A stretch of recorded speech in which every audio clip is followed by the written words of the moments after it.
इमरान प्रतापगढ़ी जो है वो मौके पे पहुंचे हुए जहांगीरपुरी में, हम उनसे बात करेंगे, जानकारी लेंगे। यहाँ पे कांग्रेस का पूरा डेलीगेशन पहुंचा हुआ है, इसमें अजय माकन भी, इसमें हारून सर। सबसे पहले मैं ये जानना चाहती हूँ कि कल जो है किस तरीके से समर्थन करेगी कांग्रेस, बाद से भी यहाँ पे कार्रवाई चलती रही, उस पे क्या कहेंगे? कल सिर्फ मकान पर ही नहीं चला है बुलडोजर, कल गांधी जी की आत्मा पर चला है, संविधान पर चला है और माननीय उच्चतम न्यायालय की साख पर भी चला है। तो माननीय उच्चतम न्यायालय को इसका संज्ञान लेना चाहिए और अवहेलना की, अवमानना की कार्रवाई करना चाहिए, कमिश्नर को तलब करना चाहिए। आप क्या कहेंगे?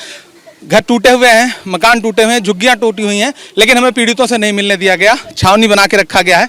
हम लोगों ने प्रयास किया लेकिन नहीं मिलने दिया गया। सर अब बुलडोजर नहीं चलेगा, आखिर ये फैसला आ ही गया। धन्यवाद माननीय सुप्रीम कोर्ट का। जब दिल्ली में बुलडोजर ने इस तरह से संविधान की आत्मा को कुचला है तो अंदाजा लगाइए कि खरगोन और उत्तर प्रदेश के बाकी शहरों में क्या हाल हुआ होगा। सर ये लगातार बुलडोजर पॉलिटिक्स चल रही है, उस पे आप क्या कहेंगे? बुलडोजर पॉलिटिक्स, बुलडोजर की संस्कृति इस देश के लिए बहुत खतरनाक है।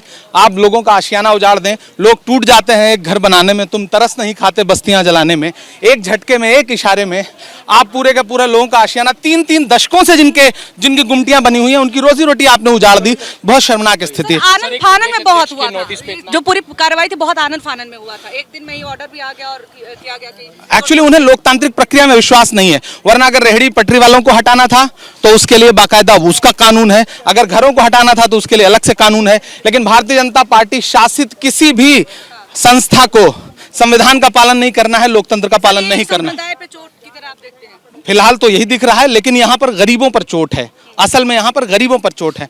अगर किसी सलमान का घर टूटा है तो किसी झा साहब का भी टूटा है, किसी गुप्ता जी का भी टूटा है। भारतीय जनता पार्टी की सरकार ने यहाँ पर गरीबों पर बुलडोजर चलाया है, गरीबों के खिलाफ बुलडोजर चलाया है। चलाना गरीबी पर था लेकिन चलाया गरीबों पर। ये कहते थे कि 2022 में सबको घर दे देंगे, मोदी जी का यही नारा था ना, लेकिन लोगों का घर उजाड़ने के अलावा इस सरकार ने कुछ नहीं किया है।